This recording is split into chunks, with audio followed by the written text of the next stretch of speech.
In fact, I think we can probably guarantee it won't continue beyond year 4. And certainly that's our funding capacity ends at the end of year 4.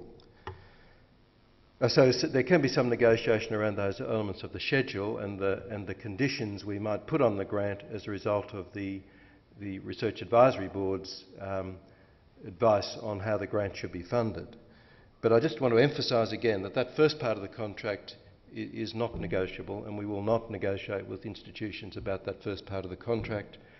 And if you think you're going to have problems with that, you probably need to do more work within your institution to sort that out before you finalise your application. And we will expect the contracts to be signed within 30 days of the offer of award. Now, the offer of award will include the conditions that the R8, the Research Advisory Board, requires, and we will have discussed those before we make the formal offer. So it should not be a burden to complete a contract within 30 days of the offer, because the offer of award will, as far as we understand it, will be what we've agreed in terms of special conditions for that particular grant. So this is important, and we would hope that we don't come to grief with a solid proposal that we're keen to fund, and then there is some issue around that core contract which is going to cause the whole thing to founder. Now, we haven't taken that approach before, so that's why I'm perhaps emphasising it more than you might have thought I would normally. That is now our position, and we will not negotiate on that. Okay, applications opened on the 10th of March. They closed at 5 p.m. Australian Eastern Standard Time, because daylight saving will have finished by then, on the 3rd of June 2011. So that's Canberra time, 3rd of June 2011. So wherever you are in Australia or the world, that's the time you have to meet. So that gives you a little over 12 weeks to do this. Some people will say that's not enough, but we're getting a balance here between giving maximum time to people to get their proposals together, particularly as these are complex proposals and they're collaborative proposals, and giving a thorough assessment process, and that takes some time, and getting the grants announced around about September, October, so people can start to prepare themselves. And we know that there will be many current recipients of the RCBI component of the PICRED strategy who, the consequence of the outcome of these might affect people currently employed one way or the other.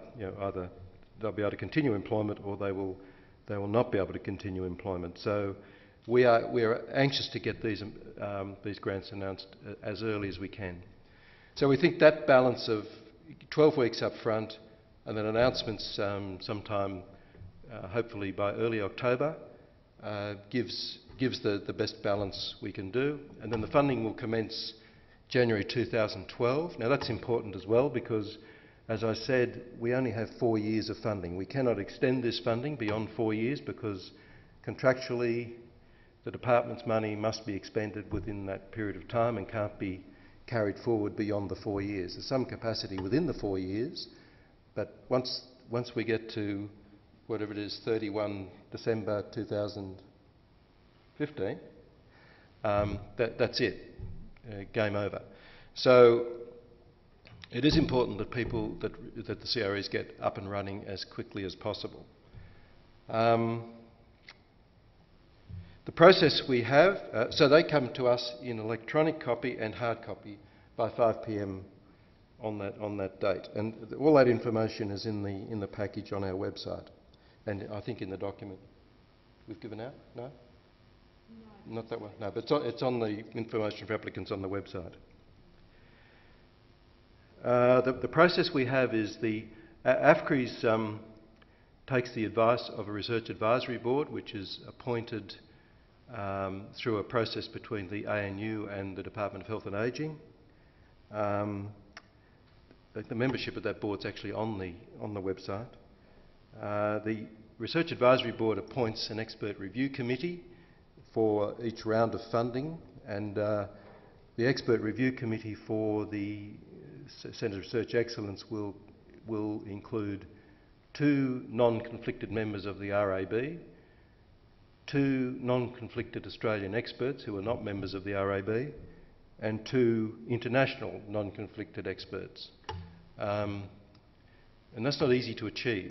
So we're dealing with a small pool of researchers here, so it is certainly not easy to achieve. But that's the Expert Review Committee. The Expert Review Committee is convened, it considers the applications, it generally doesn't seek outside advice by way of references or whatever, although it may should it choose, but it's a fairly efficient process, and that's why we're optimistic we can meet that deadline for announcements. I think that covers it, doesn't it? So it's up to questions and answers now. Am I right? Yes. Yeah. I just wanted to point out too, with questions and answers, that we understand there may be a number of questions that may not be able to be answered in this time frame. We don't know how many people are listening live online, and we need to incorporate those questions with the on-floor questions that we have today. So if anybody misses out on getting their questions answered today at this session, or in the interim between now and the closing date you think of, oh, but what about this? You can place your questions to this email address, director.APHCRI, which I think is Bob, in writing. We will only take questions in writing, and they will be answered. They will be de-identified, and the question and answer will be placed on the FAQ site at APHCRI under the Centres of Research Excellence Round 2. So you've got those addresses there, so please link into that regularly to see if there have been any upcoming questions. What happens is when a new question comes in, I think there was a question placed last week, it gets answered and put up on the FAQ with a red flashing sign saying new, new, new, and that will stay flashing for 1 week. So anything that's still flashing red has been up there for a week. Anything that's older than a week will just be ordinary and stay there, but new incoming questions will have the flash alert. So please, we can't speak to you for the reasons of probity. We have to make everything fair and give everybody an equal chance of applying and being successful. So this is what we thought would be the best way for people to access any additional information that might come forth between now and the closing of the application process. Did you want to add anything to that? Can I just add, we used this FAQ process for the round 1 CREs, and it worked quite well, I think. We got positive feedback from it. But I'd emphasise, don't use the answers to the round 1 FAQs for this process, because the rules have changed, and if you rely on in fact we've taken the FAQs for round 1 off our website, but that doesn't mean some people would not still be using them through printed copies or whatever. They do not apply to this round. We will not stand by any answer for that round in relation to this round. And where I think we're going to add the ones that are relevant, we're working through those now, we're going to add those back on. But you can only rely on the FAQs round 2 CREs. If you rely on anything else, you do so at your own peril. Okay. A quick interjection. For web audience questions, I found it a little bit tricky because I'm challenged in that aspect, how to place your questions. So for you audience out there, at the far right centre of the screen, click on the pen symbol as if you were going to write in the menu bar. That'll open up a spot at the top on the right hand side where you will add your nickname, and then click enter.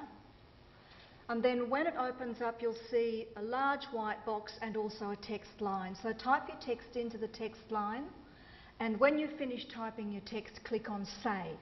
Now that will come up with our moderator here on my left hand side, Will Wright, and Will is going to be able to pick up all of your web questions. So we'll do an interchange of live audience questions as well as web questions.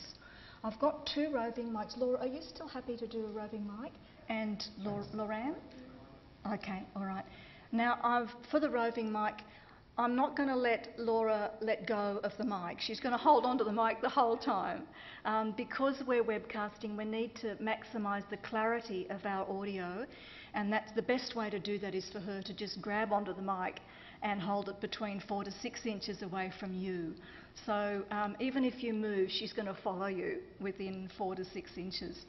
I'm going to try and adjudicate with Bob's help, and Bob's going to hopefully answer as many questions as he can. So, do we have anybody on the floor with a question?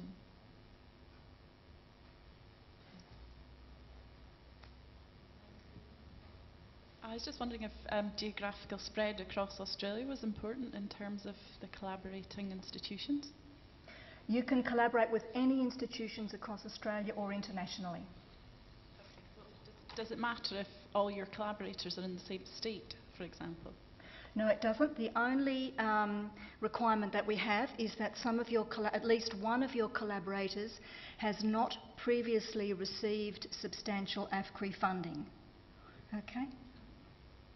And also, you can't have on your application a chief investigator from a current CRE as a chief investigator on this CRE as well. Okay. Do we have a web question at all, Will? We do.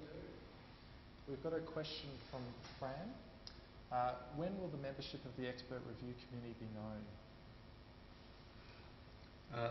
known? We're still forming the expert review committee, and when we have that finalised, it will be made available. But I can't commit to when that will be. Okay. Kathy? How many CREs